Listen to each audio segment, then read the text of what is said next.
주님 말씀 붙잡고 늘 이기고 승리하는 저와 여러분들이 되기를 주님의 이름으로 축원합니다.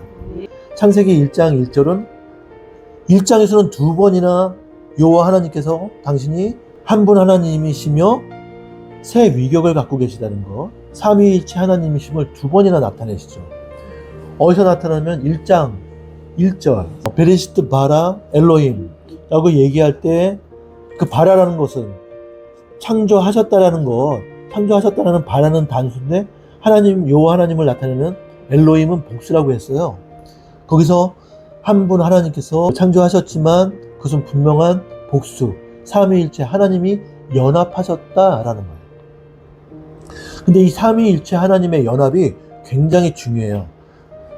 뭐냐면 이 연합은 교회 머리 되시는 우리 주 예수 그리스도와 교회되는 우리들이, 지체되는 우리들이 예수 그리스도와 연합되는 거와 마찬가지인 거예요.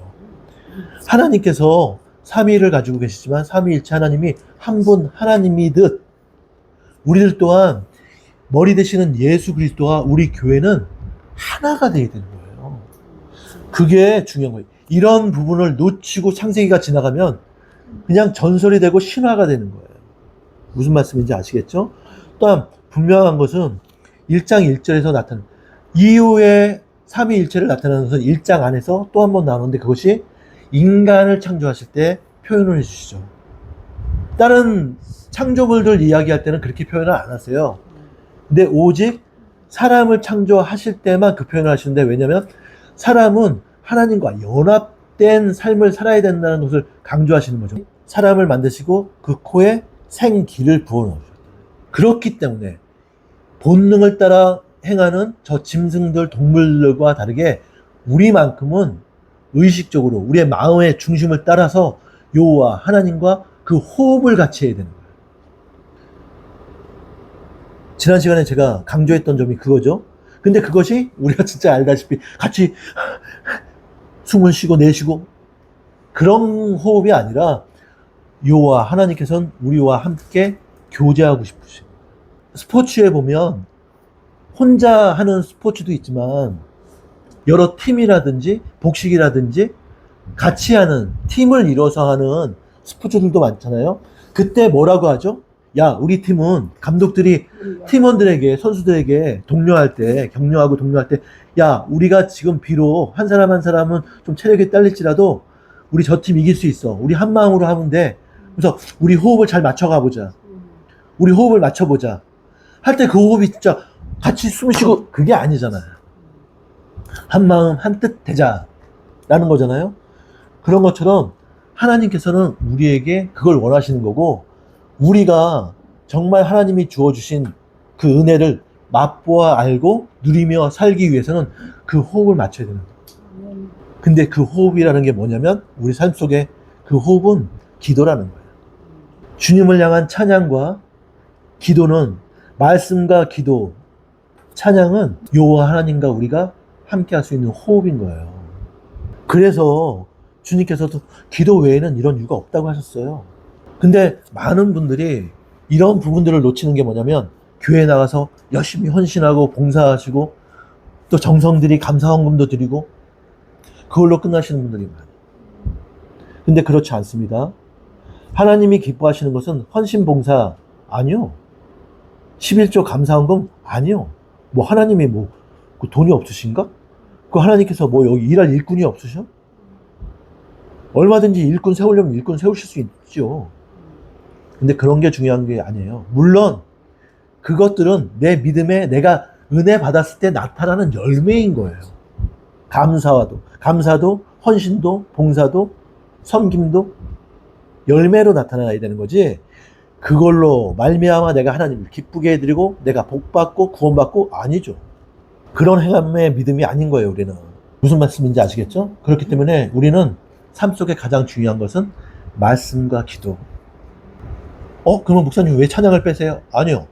말씀과 기도가 나의 삶의 기초가 되어 나가면 그것이 곧 하나님을 향한, 여호와를 향한 찬양이 되는 거예요. 그리고 중요한 것 1절에서 창조하셨다 했는데 그냥 그걸로 끝날 수도 있어.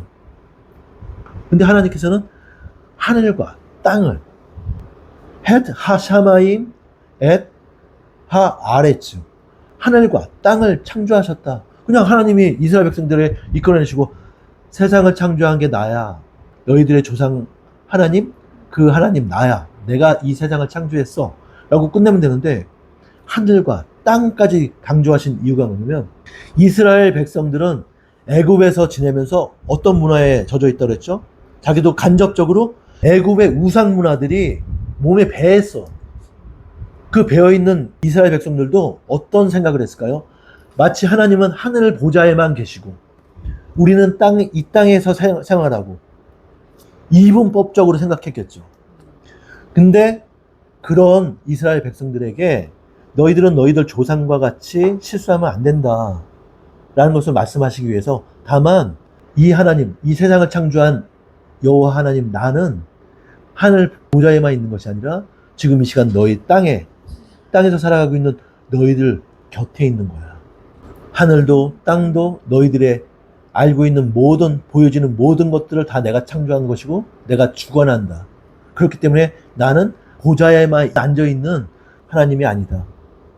근데 그리스 로마 신화나 애굽 우상 신들이나 다 대부분이 그 제한적이에요. 한계들이 있어요. 특히 그리스 로마 신화 보면 이게 신인지 사람인지 몰라. 너무 형편없어. 근데 그렇잖아요. 하나님께서는 완전하신 분, 권능자로 표현되시는 거죠. 자, 너희들과 함께한다. 이제 시작하자. 내가 너희들과 함께한다는 걸 표현하시는 거죠. 이것을 볼 때 하나님께서 창조하신 수서 하나님이 내가 이렇게 창조했어가 아니라 이렇게 창조했어 하고 맨 마지막에 인간 창조에 대해서는 무엇을 말씀하시냐? 무엇을 강조하시냐? 세상의 창조의 주체는 여호와 하나님이셔. 그 창조는 너희들을 위한 거야. 그거였죠? 그렇다면 임의로 너희들에게 누리라고 주었어. 그 다음에는 뭐예요? 하나님 대신 대리자로 세상을 다스리면서 그 다스리는 너희들이 나를 찬양해야 돼. 나를 여호와 하나님으로 창조주로 인정해야 돼. 그것이죠. 그러면서 제가 강조했던 게 뭐냐면 하나님이 그냥 우리한테 그렇게 어렵게 하지 마시고 그냥 자동으로 그냥 눈 뜨면 하나님 찬양하게 그렇게 만들면 되지 않습니까? 아니죠. 하나님 그냥 자동으로 찬양 받으시려면 지금으로 얘기하면 찬양하는 천사들 만들어 놓고 리모컨 딱 누르시면 돼. 그냥 띡 그러면 할렐루야 천사들이 자동으로 찬양할 수 있죠. 근데 하나님께는 그 의미가 없는 거죠. 왜냐하면 천사라는 것은 하나님의 명령을 따라서만 행하는 것이 천사예요. 하나님은 그런 찬양을 원하시는 게 아니죠. 우리에게는 우리의 마음 중심에서 깊이 진실로 나오는 하나님을 인정하는 찬양, 그 찬양을 받으시는 거죠. 그래서 하나님께서는 우리를 외모로 취하지 않으시고 마음의 중심을 보신다고 하셨죠. 그 중심, 하나님은 그 중심을 보시는 거예요. 그 찬양 받으시려고 하시는 거예요. 그렇다면 1장을 쉽게 우리가 표현하면 정리를 하면 무엇이 되냐면 여호와 하나님께서는 한 영혼을 천하보다 귀하게 여기신다. 우리 목사님들도 집사님들도 이런 표현들 많이 하시잖아요. 한 영혼이 천하보다 귀하다. 근데 그 근거가 뭐냐? 아니 목사님 이렇게 아름다운 세상에 어떻게 한 사람 그 영혼보다 귀할 수가 있겠어요? 아니죠. 살아있는 한 영혼, 자기의 마음의 중심을 다해서 하나님께 찬양하는 그 찬양을 받으시기 원하시는 거지, 본능적으로 찬양하게 만들어져서 본능으로 주어진 그 찬양을 원하시는 게 아니기 때문에, 신실한 그 찬양을 받으시기 위해 이 세상도 창조하셨기 때문에, 우리에게 주셨기 때문에 천하보다 한 영혼이, 근데 여기서 말하는 한 영혼은 무슨 영혼이죠? 우상 숭배하는 그런 인간들의 영혼이 아니죠. 여호와 하나님을 마음 중심으로 인정하고 경외하고 찬양하는 것, 그 영혼을 얘기하는 거예요. 이제 이해가 되시죠? 2장에 중요한 것은 에덴 동산이 나와요. 에덴 동산 나오기 전에 하나님께서는 무엇을 말씀하시고 시작하시냐면, 하나님의 창조, 모든 사람까지의 창조가 완전하다. 얘들아, 우리 인간들에게 말씀하시는 거예요. 얘들아, 내가 너희들을 위해서 만들어 놓은 이 세상, 너희들로 하여금 누리라고, 임의로 누리라고 만들어 놓은 이 세상은 완전하단다. 너희들에게 부족함이 없단다. 그러니까 너희들 근심 걱정하지 말고 안식일에는 평안하게 쉬어. 그러니까 안식일이라는 건 우리로 하여금 평안하라는 거예요. 하나님의 완전한 창조를 인정하면 우리가 평안할 수 있는 거예요. 그냥 평안할 수 있는 게 아니에요. 근데 여기서는 창세기에서는 하나님께서 말씀하시는 것이 너희들을 위하여 만들어 놓은 이 창조가 완전하다 하시지만 지금 이 말씀을 지금을 살아가고 있는 우리들에게 적용하면 어떻게 되죠? 우리의 일상을 하나님께서 책임지심에 있어서 완전하시다. 우리의 삶 속에 필요한 건강, 물질, 사람마다 다 다를 수 있겠지만 모양마다, 그릇마다, 형편마다 다를 수 있지만 나에게 필요한 것들 하나님께서 부족함 없이 채워주실 것이다. 채워주신다. 라는 것을 말씀하시는 거예요. 그렇기 때문에 우리는 나와 함께 하시는 그 완전하신 그 하나님을 믿고 의지하며 평안함을 누려야 되는 거예요. 오직 그 평안함을 뺏어가려고 하는 것은 이제부터 살펴볼 내용을 보면 알지만 사단이죠, 사단.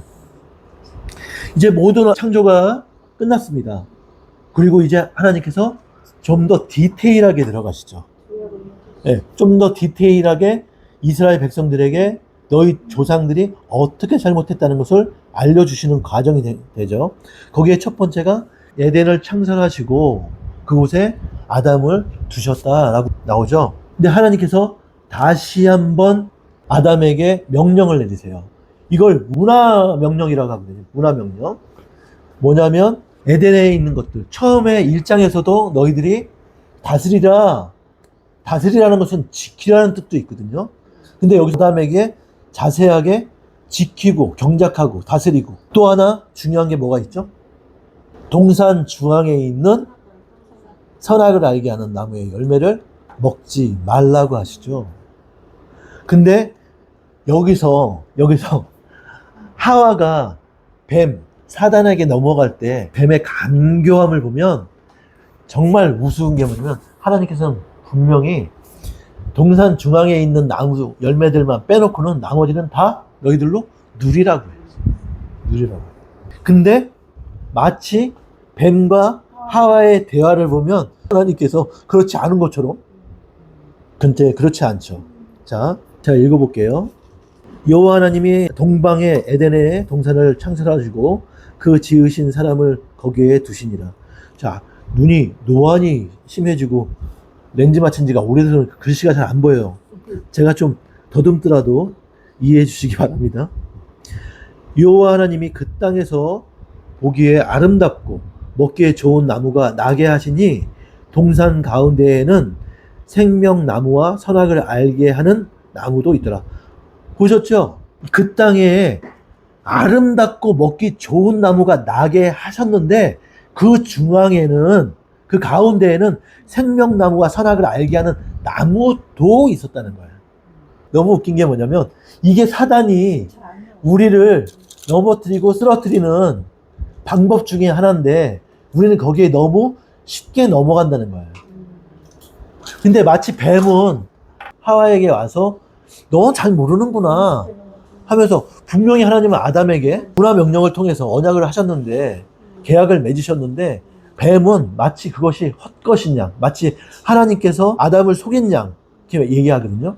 근데 중요한 게 뭐냐면 뱀한테 속은 하와가 속고 나서 보니까 그제서야 선악과가 먹음직해 보이고 보암직해 보이고 이렇게 보였다는 거예요. 아니 제가 솔직히 말씀드릴게요. 동산에 돌아다니면서 아담이랑 하와가 맨날 거닐고 놀면서 중앙에 있는 생명나무와 선악과를 안 봤겠어요? 자주 봤겠죠. 자주 그 옆을 스쳐 지나가고. 근데 이전에는 몰랐어요. 왜냐? 동산에는 그만큼 아름다워 보이고 먹음직해 보이는 열매들이 널려 있었기 때문에, 너무 많았기 때문에 그전에는 그렇게 안 보였겠죠. 근데 뱀에게 넘어가고 나니 넘어갔는데 어떻게 넘어갔죠? 뱀이 이렇게 했것이죠. 하와야, 하와야, 어? 야, 너 이 동산에 있는 그 열매들 다 먹어봤어? 그러니까 하와가 그랬겠죠. 그럼 먹어봤지? 그랬더니 뱀이 그러는 거야. 어? 그래? 아이 참. 그럼 너 저기 중앙에 있는 선악을 알게 하는 저 열매도 먹어봤어? 이렇게 얘기를 하는 거야. 그랬더니 하와가 뭐라 그래요? 아니, 그거 안 먹어봤는데 저 열매를 먹으면 죽을까 하노라? 이렇게 하셨는데 그러면서 뭐라고 하냐면 집사님 이야기하신 것처럼 하나님은 분명히 먹지만 말라고 했거든. 근데 만지지도 말고 먹지도 말고 만약에 먹으면 죽을까 하노라? 이렇게 불분명하게 얘기하죠. 근데 우리가 사단에게 넘어갈 때 우리의 마음, 우리의 믿음이 이런 상태가 많다는 거예요. 여러분들 인격적으로 주님 만났을 때 그 은혜를 받았을 때 그 첫사랑의 은혜를 잊지 못하시죠? 처음 은혜 받았을 때는 참 진짜 나 하나님 나 주님을 향해서 이 한 목숨도 내놓을 수 있습니다. 그리고 너무 행복하고 기뻐. 내 일상의 생활이나 내 상황은 변한 게 하나도 없어. 근데 마음이 너무 평안하고 그냥 기쁨이 샘솟듯 막 넘쳐. 그럴 때는 나의 믿음이 분명한 거예요.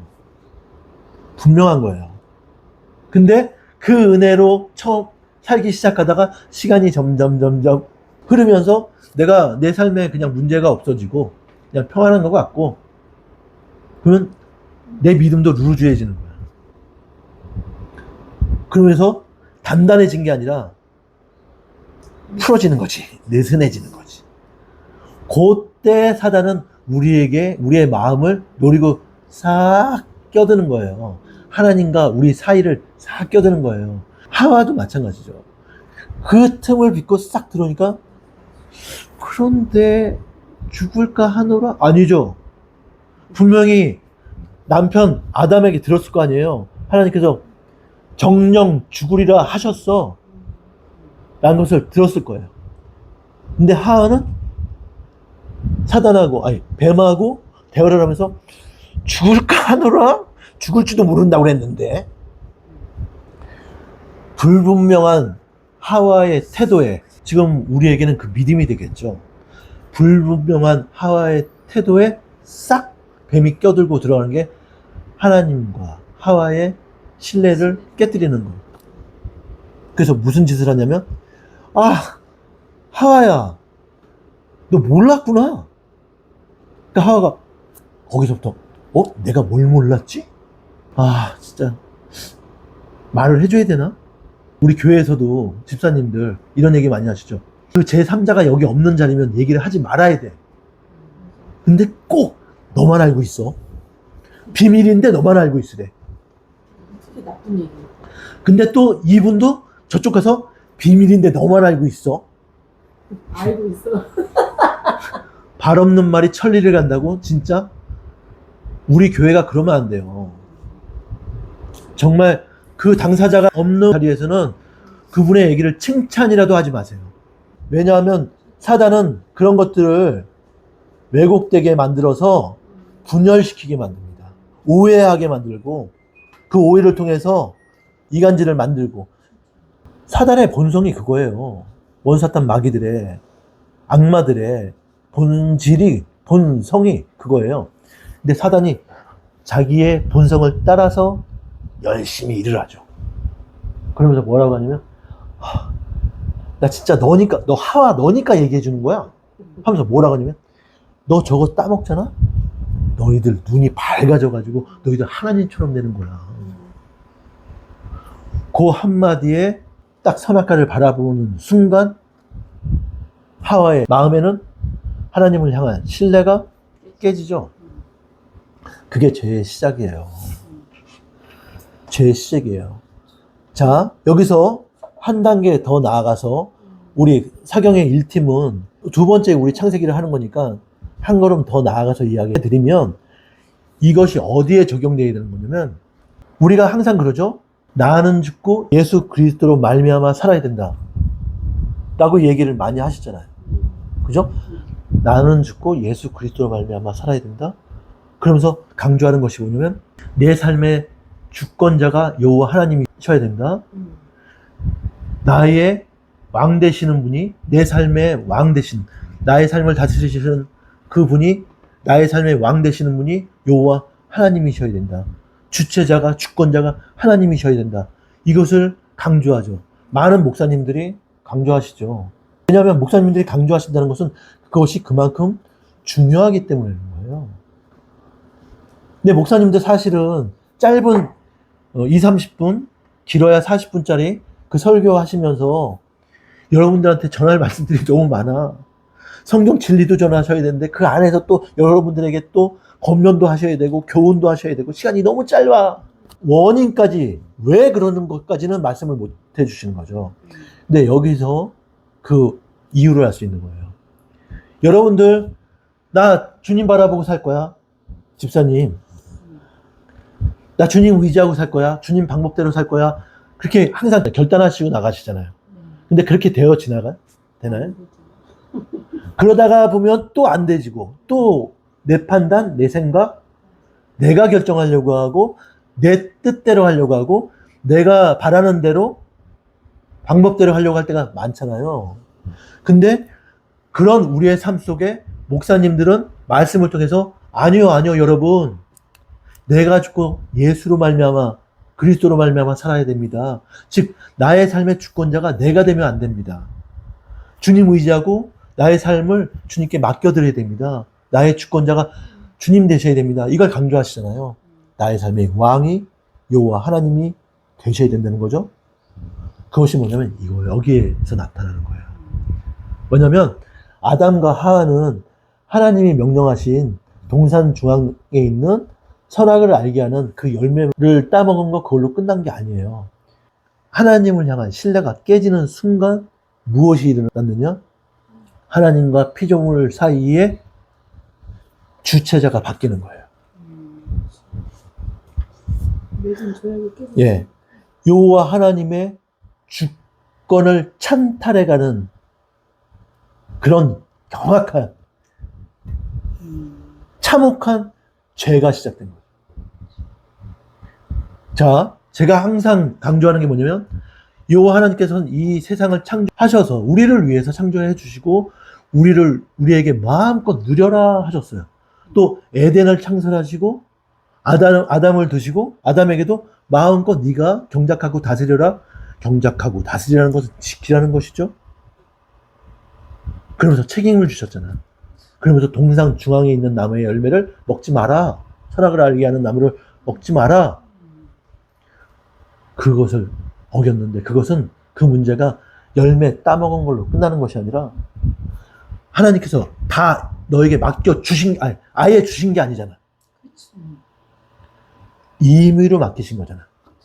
요즘에 그 여행들을 많이 다니시니까 요즘에는 호텔이나 이런 데서 안 지내고 집을 빌려서 에어비앤비 사용하시는 분들 많잖아요. 근데 그 집을 빌렸어. 그렇다고 해서 내가 3일 동안 그 집에서 사는데 그 집이 내 거예요? 아니죠. 예, 제가 얼마의 돈을 냈으니 예, 그 기간 동안만 내가 마음껏 편하게 임의로 사용할 수 있는 거죠. 이 세상도 마찬가지인 거예요. 하나님이 우리에게 완전히 허락하실 때까지는 우리의 것은 아니죠. 우리가 누리고 다스릴 것이지만 우리의 것은 아닌 거예요. 아담에게도 마찬가지예요. 에덴 동산도 아담에게 마찬가지죠. 근데 하나님과 아담과 맺은 그 문화 명령, 즉 창조주께서 피조물에게 명령하신 그 명령을 어기는 그 행위는 하나님의 창조주의 주권을 찬탈해가는 행위라는 거예요. 그때 뺏긴 거예요. 즉 하나님께서는 아름다운 에덴에서 아담과 하와와 늘 동행하고 싶으신 거예요. 우리는 하나님이 멀리 계신 것 같잖아. 그죠? 우리가 죄를 졌으니 우리 죄로 말미암아 하나님의 영광은 너무 멀리 계시고 하나님의 임재는 너무 멀리 계시고 그런데 그렇지 않죠. 출애굽한 이후에 성막이 지어지고 그 다음 지성소에는 1년에 딱 하루만 들어간다고 그랬어요. 그렇기 때문에 하나님께서 세우신 모세 또한 지성소에 있는 것이 아니라 성소에 있는 것이 아니라 진영에서 나아가서 회막을 하나 짓고 그 회막에서 여호와 하나님과 교제했다고 그랬거든요. 그때 표현이 어떻게 나오냐면 모세가 여호와 하나님과 그 회막에서 마치 동무처럼 친구처럼 그렇게 대화를 하셨다는 거예요. 교제하셨다는 거예요. 그렇다면 모세와도 그렇게 마치 친구처럼 오래된 친구처럼 이렇게 교제하고 대화하셨던 그 하나님이 에덴에서는 어떻게 하셨었겠어요? 아담과 하와와 늘 함께 하시고 어느 정도 그 시간이 되면 이제 해질 무렵이 되면 동산에서 거닐던 하나님도 부르셨겠죠. 아담아, 하와야. 이때도 하나님께서 아담아 이렇게 부르셨을까? 그러니까 우리 그리스도인들이 잘못 알고 있는 것이 하나님이 그건 우리가 죄가 있기 때문에 그러겠지. 찔리는 것들이 있으니까. 아빠랑 엄마랑 우리를 부를 때 어렸을 때 우리를 부를 때 똑같이 불러. 미나 부르는데 내가 아무 잘못이 없을 때는 엄마, 아빠 이렇게 대답할 텐데 엄마랑 아빠는 똑같이 평소하고 똑같이 불러. 미나 밥 먹자. 근데 똑같이 부르시는데 내가 무슨 죄를 잘못한 게 있어. 찔리는 게 있어. 그러면 괜히 내가 뜨끔한 거야. 아담과 하와도 그랬겠죠. 하나님께서 지금 우리 그리스도인들이 그러는 거예요. 우리가 하나님은 우리를 부르실 때 미나 이렇게 안 부르신다니까. 저 하나님 앞에 깊이 기도할 때마다 내 마음에 감동을 주실 때 한 번도 엄한 느낌으로 감동으로 주신 적이 없어요. 내가 아무리 실수하고 잘못하고 정말 저는 하나님 앞에 주님 볼 면목이 없습니다. 이런 모습으로 앉아 있을지라도 여호와 하나님께서 날 부르실 때는 사랑의 감동으로 부르세요. 제가 이 말씀 드린 적 있나? 이런 거 조심하셔야 돼요. 우리 그 사촌 처제하고 그리고 김서방 남편하고 그 부부가 이제 마음도 어지럽고 하니까 기도원을 갔대요. 기도원에 가서 이제 하나님 앞에 부르시고 기도하고 또 찬양도 하고 싶으니까 기도원을 가서 가 있는 중에 잠깐 쉬는데 어떤 그 은사를 받으신 권사님이래나 그런 분하고 또 이렇게 무리가 있더래. 근데 그분들하고 이렇게 옆에 이렇게 앉게 됐나 보죠? 이렇게 하다가 옆에서 들었는데 뭐 이렇게 하면서 기도해 주시기, 무슨 대화를 좀 하다가 이런 얘기 저런 얘기 하다가 그분 내가 그 대원의 은사? 무슨 은사가 있다고 하면서 기도해 주겠다 하면서 기도를 받았어요. 근데 또 우리의 그 김서방이 약간 의심도 있고 그런 증거 만드는 걸 약간 좋아하는 것 같아요. 또 그 부부를 한 사람 한 사람 기도를 해주는데 중간부터 또 녹음을 했더라고. 그 기도 내용을. 그러면서 제가 그 목사니까 저한테 만났을 때 한번 들려줬어요. 그래서 들어봤어. 그랬더니 그 기도 내용 중에 이런 게 있어요. 내가 너 뭐 사랑한다 뭐 어떤다 막 그러면서 사실은 우리 김서방이 또 처제가 힘든 와중에 있었고 또 누구나 성장 과정이라 살아오는 길에 어려움이 없는 사람이 어디 있어. 근데 그 기도 내용 중에 하나가 뭐냐면 내가 너한테 미안하다. 사랑하는 아들아, 사랑하는 딸아, 내가 너한테 미안하다. 이런 표현이 있는 거예요. 하나님이 미안하다. 여러분은 어떻게 생각하세요? 부모가 그러시면 하나님. 하나님은 하나님의 마음의 표현을 하나님은 우리한테 미안하신 분이 아니에요. 근데 이건 있어요. 우리가 겪는 그 어려움과 아픔을 우리 주님도 똑같이 공감하시고 우리보다 더 아픈 마음으로 더 안타까운 마음으로 우리를 위해 바라보시고 사랑으로 바라보세요. 심지어는 우리 보혜사 성령께서는 탄식하는 마음으로 우리를 위하여 내가 기도하지 못할지라도 지금 내가 힘이 빠져서 기운을 잃고 실망하고 낙심해서 엎어져 있었지라도 내가 기도하지 못하고 있었지라도 성령께서는 나를 위하여 지금 이 시간에도 기도하고 계시거든요. 네. 근데 그 하나님이 우리의 아픔을 보시면서 안타까워하실 수는 있지만 절대 미안하다는 아니에요. 하나님께서는 우리를 위로하실 때 이렇게 얘기할 수 있죠. 아니 목사님, 하나님이 내가 그렇게 어려움을 겪은 걸 보시고 내가 그렇게까지 너 그냥 감당하게 한 거에 대해서 미안하다 그러실 수 있는 거 아니에요? 우리를 위로하시려고 이렇게 표현할 수 있죠. 아니에요. 속지 마세요. 그 사이비들이에요. 이단들이에요. 하나님을 모르는 자들이 그렇게 써먹는 거야. 유익하게, 지들 유익하게. 속지 마세요. 100% 하나님은 우리를 위로하실 때에도 위로하시는 방법은 사랑의 감동으로 하세요. 어떤 거냐면 내가 너무 힘들고 어려운 그 길이 나로 하여금 내 마음을 누르고 내 생각을 누르고 내가 지쳐 쓰러졌어. 그래서 하나님 정말 저 힘듭니다. 정말 저 살 힘이 없습니다. 소망이 없습니다. 할 때 나를 위로하시고 나에게 새 힘을 주시는 방법은 100% 사랑이에요. 그 순간 나에게 힘 주실 때 성령께서 나로 하여금 하나님이 나를 사랑하신다는 마음을 훅 주세요. 그러면 그때 그 성령께서 나에게 임하시면 다시 눈물 콧물 흘리면서 주님 날 사랑하시는 걸 그걸 내가 알고 있는데 제가 또 순간 그 마음을 잃고 실망하고 낙심하고 하나님이 멀리 계신 줄 알았습니다. 그것이 깨달아지기 때문에 첫 번째는 나를 향한 하나님의 사랑에 감사함의 눈물이 나는 거고, 두 번째는 내가 그것을 또 잊고 살았다. 또 하나님을 신뢰하지 못하고 살았다.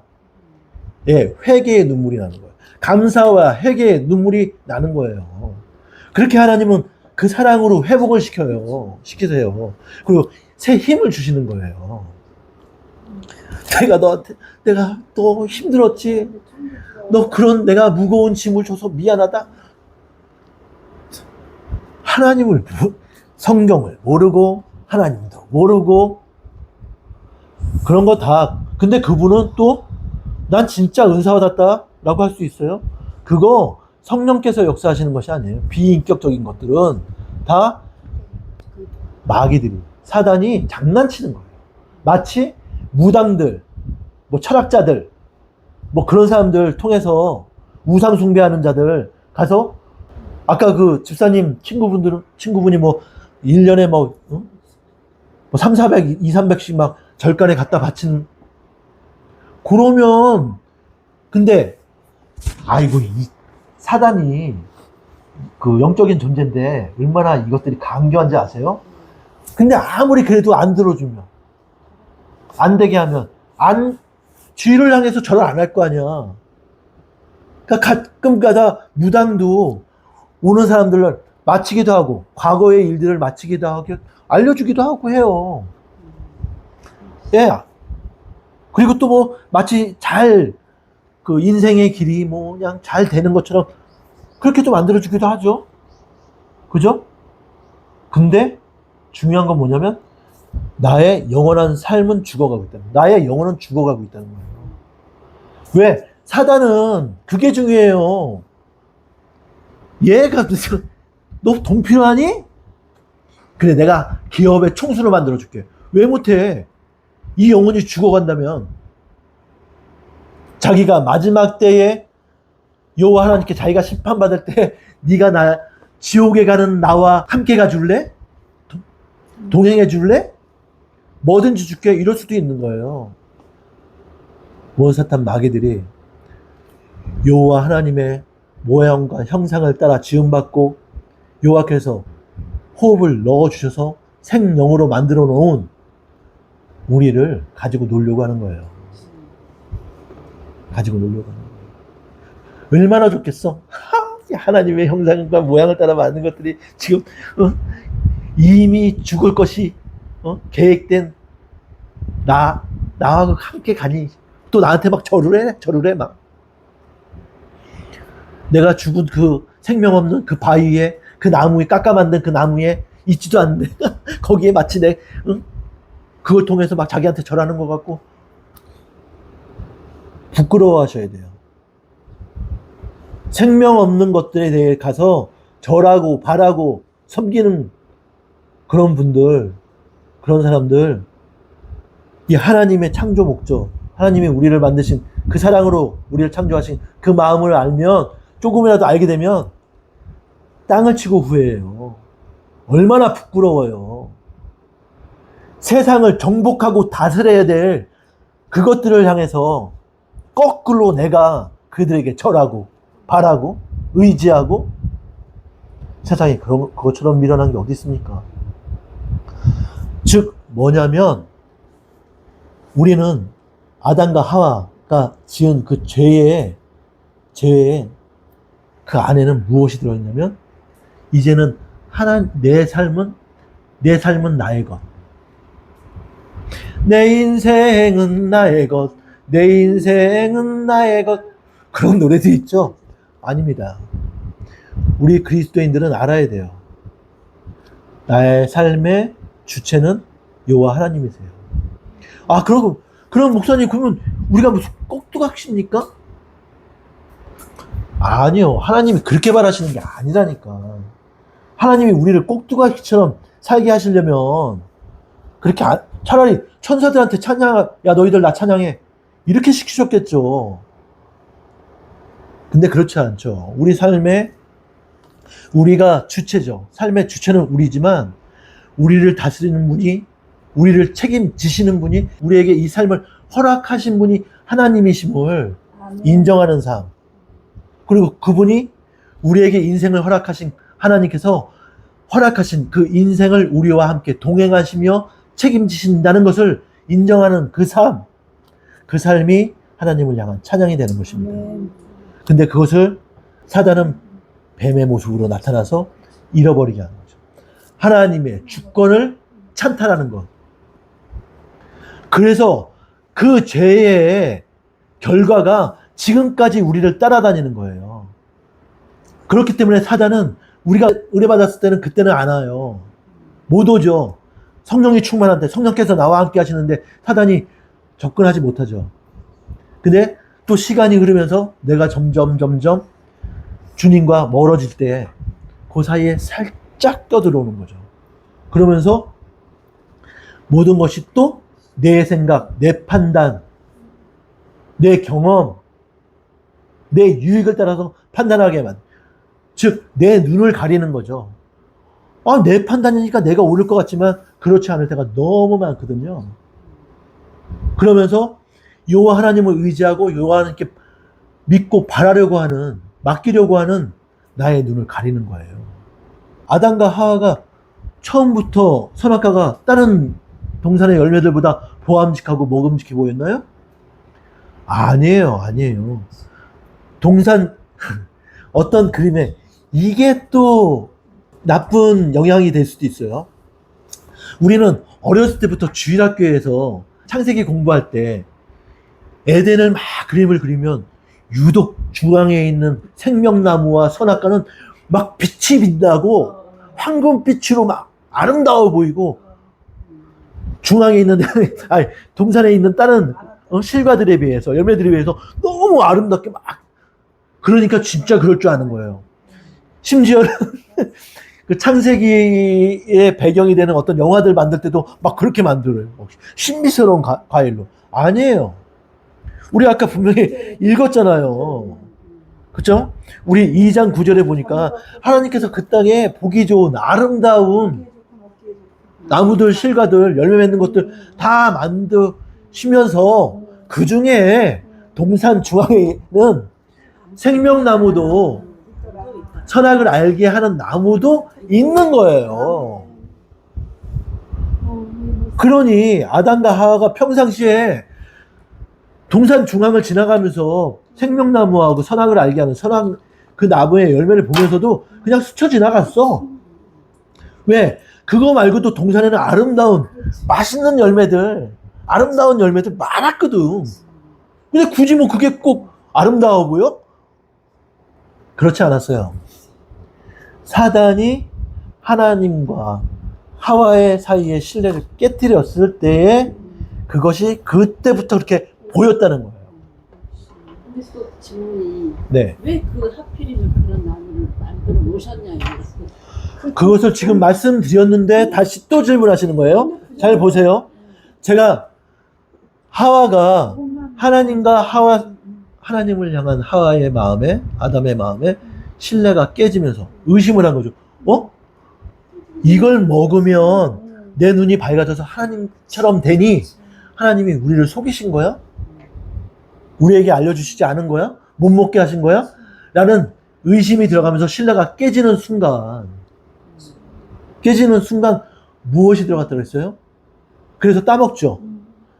즉 하나님의 명령을 지키지 않고 약속을 지키지 않고 따먹었다는 것은 뭐냐면 하나님의 주권을 찬탈해 갔다는 거예요. 내가 하나님께서 에덴 동산을 다 너희들로 누리라고 했지. 임의로 누리라고 그랬지. 네 거라고는 안 했잖아요. 그러면 그것은 누구 것이에요? 아담과 하와, 즉 나를 포함한 모든 것이 하나님 것이에요. 근데 하나님께서 나로 하여금 찬양 받으시기 위해서 나를 위해 내가 살 수 있게 나에게 필요한 모든 것을 준비해 놓으신 거예요. 근데 그 준비해 놓으신 그것 또한 내 것이, 나를 위해서 준비하셨지만 내 것이 아니라 나를 포함해서 그것까지도 다 하나님 것이죠. 그죠? 즉 주권자가 하나님이신데 하나님의 명령을 어김으로써 하나님의 주권을 우리가 찬탈했다. 그것을 이야기하는 거예요. 무슨 말씀인지 아시겠죠? 그러면 하나님 하필이면 사람을 그렇게 사랑하신다면서 왜 동산 중앙나무에 선악을 알게 하는 나무를 두시고 그 먹게 하셔가지고, 즉 왜 죄를 질 수 있는 근원을 만드셔가지고 왜 죄를 짓게 만드셨냐. 이것이 무엇이냐면 아까 제가 말씀드렸죠. 하나님은 천사들이 하는 찬양을 원하시는 게 아니다. 찬양하게 만들어진 천사들의 찬양을 원하시는 게 아니라는 거예요. 하나님을 기쁨으로 인정할 수 있고 인정할 수 없고 인정하기 싫으면 안 하고 선택지가 있는데 거기에 아니죠. 나는 내가 누리는 하나님께서 나에게 허락하신 이 내가 누리는 이 모든 것이 하나님의 은혜구나. 하나님 감사합니다. 이걸 원하시는 거죠. 그래서 여기서 또 헷갈려 하시는 분들이 있어요. 신학적으로는 자유의지가 없어요. 근데 이걸 잘 이해 못 하시는 분이 있어요. 신학적으로는 자유의지가 없다는 건 뭐냐면 내가 하나님을 믿고 싶다, 예수 그리스도를 믿고 싶다고 해서 믿는 게 아니라니까. 또 내가 믿기 싫어한다고 안 믿을 수 있는 것이 아니라니까. 믿음이라는 것은 하나님께서 허락하셔야 되는 거예요. 믿음을 허락하시면 믿어지는 거예요. 내가 믿는 게 주님 믿어드릴게. 주님 제가 요번에 요거 커피 한 잔이 필요해. 커피 한 잔이 필요한데요. 요거 시원하게 아이스 커피로 한 잔 딱 주시면 제가 믿어는 드릴게. 이게 아니라니까. 믿어지는 거예요. 왜 믿어질까요? 성령이 임하셔서 나로 하여금 믿어지게 하시는 거예요.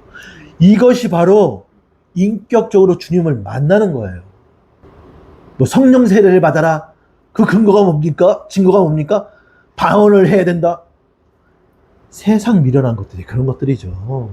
그 가짜 거짓된 것들, 거짓 선지자들 따라가지 마세요.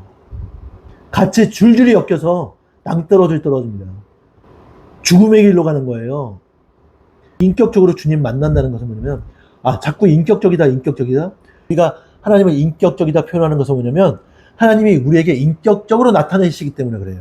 왜냐하면 인격적으로 나타내실 때에 우리가 하나님을 느낄 수 있고 알 수 있고 이해할 수 있고, 그래서 하나님께서 당신을 나타내실 때 우리가 알 수 있는 이 성경으로 하나님을 나타내시는 거예요. 다른 것으로 나타내시지 않으세요. 복음이 전해질 때에 뭐 신유 은사라든지 갖가지 은사들이 강하게 나타날 수도 있어요. 근데 우리가 성경을 보면 성령이 강하게 임하시면, 하나님의 영이 강하게 임하시면 막 선지자가 아닌 자들도 막 예언한다고 막 그러잖아요. 그런 증상들이 나타날 수도 있지만 항상 그런 거 아니에요. 그리고 지금 특히 이 시대에는 예수 그리스도를 모르는 사람이 없고 교회를 모르는 사람이 없어요. 즉 성경이 아니면 하나님을 나타내는 증거는 없습니다. 아멘. 그러니까 여러분들 성경 말씀을 통해서 하나님을 알아야 돼요. 거짓 선지자들에게 속지 마세요. 그 싸구려 복음, 거짓 복음에 속지 마세요. 여호와 하나님은 여러분들을 사랑하십니다. 이 시간 마무리하는 것은 우리 삶 속에 아담과 하하가 뱀에게 속아서 하나님의 주권을 찬탈한 것처럼 착각하는 거죠. 자기들의 삶의 주권자가 자기들인 것처럼, 자기들이 누리는 모든 것들이 마치 자기 것이 된 것처럼, 내 것인 양 아니죠. 내가 누리는 것, 모든 것들이 하나님께서 나에게 임의로 허락하신 것. 그렇기 때문에 원주인 되시는 그 주님과 우리는 호흡을 같이 해야 돼요. 내가 여호와 하나님과 호흡을 같이 할 때 내가 그것을 영원히 누릴 수 있는 것이지, 내가 누릴 수 있도록 허락되는 것이지, 그렇지 않으면 그것은 허망한 것들이 되는 거예요. 나를 죽이는 원인이 될 수 있는 거예요. 하나님과 멀리하게 만드는 원인이 될 수 있는 거예요. 여러분, 분명한 것은 우리 삶을 지키시고 책임지시는 분은 오직 여호와 한 분밖에 없습니다. 아멘. 인정하시고 우리의 삶을, 모든 것을 주님 앞에 종용히 말씀과 기도로 맡기며 나가서 삶 속에 늘 이기고 승리하는 저와 여러분들이 되기를 주님의 이름으로 축원합니다.